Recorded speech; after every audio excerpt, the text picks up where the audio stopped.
حضرت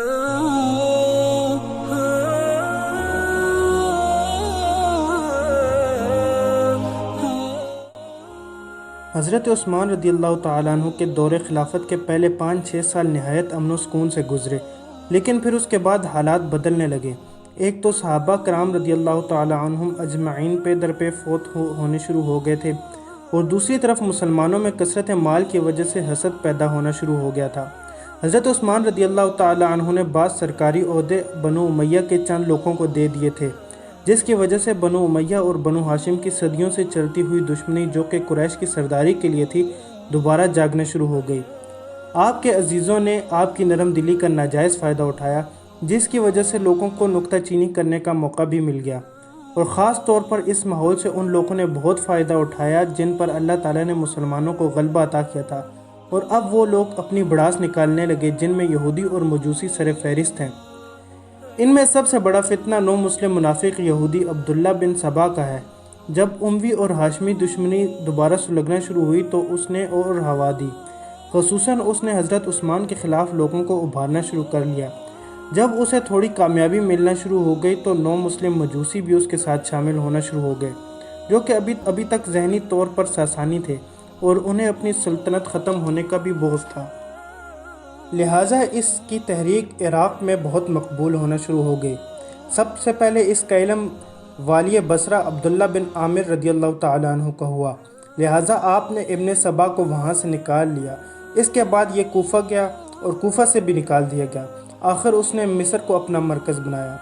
کوفہ میں آئے روز فتنے بھڑکنے لگے، اور فتنہ انگیزوں نے کوفہ کے والی سعید بن العاص کے ایک غلام کو بھی قتل کر دیا، اور بظاہر فتنہ کی وجہ یہ بیان کرنے لگے کہ ابو موسیٰ اشعری رضی اللہ تعالیٰ عنہ کو والی بنایا جائے۔ سعید بن العاص نے یہ واقعات حضرت عثمان رضی اللہ تعالیٰ عنہ کو بتائے، اور آپ نے سعید کو معزول کر کے ابو موسیٰ اشعری رضی اللہ تعالیٰ عنہ کو والی بنا لیا۔ لیکن مفسدین کے اصل غرض کچھ اور تھی۔ آپ نے تحقیقات کے لیے کمیٹی بنائی جس میں محمد بن مسلمہ، اسامہ بن زید، عمار بن یاسر اور عبداللہ بن عمر شامل تھے۔ ان حضرات کو کوفہ، بصرہ، مصر اور شام بھیجا گیا، جہاں انہوں نے تحقیقات کی، اور عمار بن یاسر کے علاوہ باقی سب کو کوئی قابل اعتراض بات نہ لگی۔ مخالفین نے حضرت عثمان پر مختلف اعتراضات کیے، جن میں سے اکثر بے بنیاد تھے اور چند ایک غلط فہمیوں پر مبنی تھے۔ اگر آپ ان اعتراضات اور ان کے جوابات پر ایک مفصل ویڈیو چاہتے ہیں تو آگاہ کریں۔ لیکن اسی دوران 34 ہجری بمطابق 656 عیسوی کو حج کا بہانہ بنا کر تینوں مقاموں بصرہ، کوفہ اور مصر کے باغی خط و کتابت کے ذریعے متحد ہو کر مدینہ کے قریب پہنچ گئے اور ڈیرے ڈال دیے۔ یہ اس بات پر تو متفق تھے کہ حضرت عثمان رضی اللہ تعالیٰ عنہ کو معزول کیا جائے، لیکن نئے جانشین کے لیے ان کی آراء مختلف تھی۔ کوفی حضرت زبیر کو، بصری حضرت طلحہ کو اور مصری حضرت علی کو خلیفہ بنانا چاہتے تھے، لیکن ان تینوں صحابہ نے زبردستی انہیں واپس کر لیا۔ اسی دوران باغیوں کے ایک گروہ نے مدینہ طیبہ میں حضرت عثمان رضی اللہ تعالیٰ عنہ کو پتھر مارے، جس سے آپ شدید زخمی ہوئے اور بے ہوش بھی ہو گئے۔ بالآخر کسی طرح باغیوں کو واپس بھیج دیا گیا۔ جب باغی واپس مصر کے راستے میں تھے تو انہیں ایک سرکاری سوار ملا۔ تلاشی پر اس سے ایک خط برآمد ہوا جو مصر کے گورنر کے نام تھا، جس میں باغیوں کے قتل کا فرمان تھا۔ باغی واپس آئے اور حضرت عثمان سے اس متعلق دریافت کرنے لگے۔ حضرت عثمان اس واقعے سے بالکل لا علم تھے۔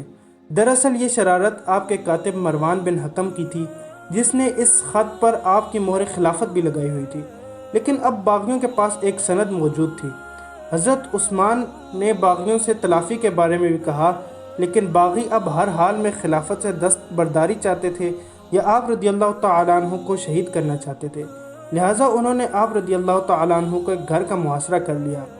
اور حضرت علی اور ام المؤمنین حضرت ام حبیبہ کو معلوم ہوا تو آپ دونوں انہیں سمجھانے کے لیے گئی، لیکن باغی جوش میں اندھے ہو چکے تھے۔ انہوں نے ام المؤمنین کی بھی کوئی تمیز نہ کی اور آپ کی شان میں نامناسب الفاظ کہے، حتیٰ کہ آپ کی سواری والے خچر کو بھی زخمی کر لیا۔ صحابہ کرام بزور شمشیر باغیوں کو مدینہ سے باہر نکالنا چاہتے تھے، لیکن حضرت عثمان نے اجازت نہ دی۔ آپ نے فرمایا، میں ایسا خلیفہ نہیں بننا چاہتا جس کے ہاتھوں امت کی خون ریزی ہو۔ اتمام حجت کے لیے آپ نے چند تقریریں بھی کی۔ ایک دن قصر خلافت کے اوپر سے آپ نے تقریر فرمائی لوگو میرے قتل کے کیوں در پہ ہو؟ میں تمہارا والی اور مسلمان بھائی ہوں۔ اللہ کی قسم جہاں تک میرے بس میں تھا میں نے ہمیشہ اصلاح کی کوشش کی، لیکن بہرحال میں انسان ہوں، اس لیے اصابت رائے کے ساتھ لغزشیں بھی ہوتی ہیں۔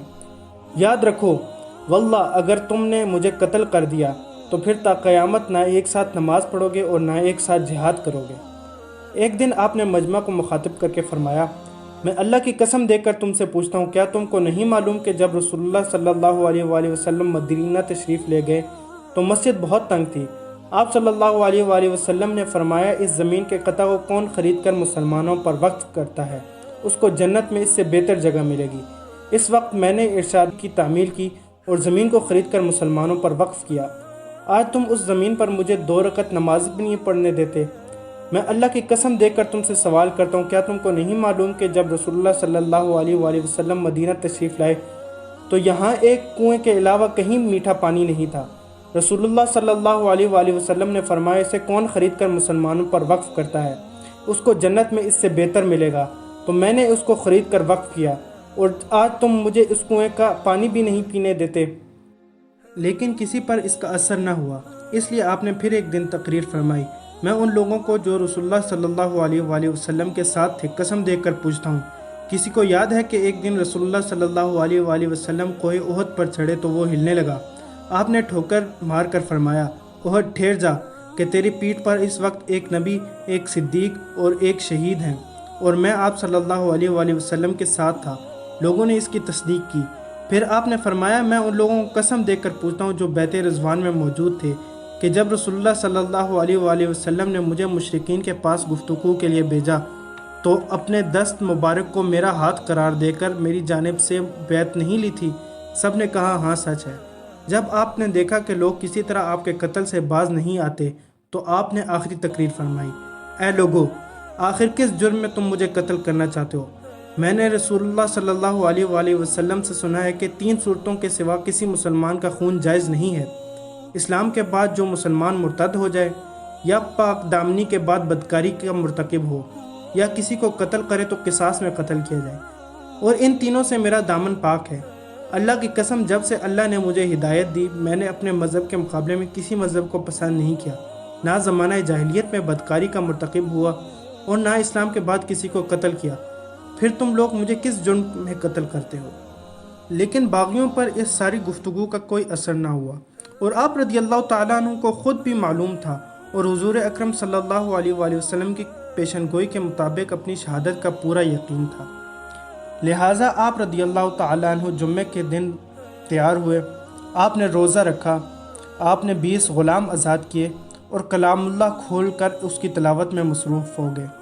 اس وقت تک قصر خلافت کی پھاٹک پر حضرت امام حسین، عبداللہ بن زبیر، محمد بن مسلمہ اور بہت سے صحابہ زادے رضی اللہ تعالی عنہم اجمعین باغیوں کو روکے ہوئے تھے۔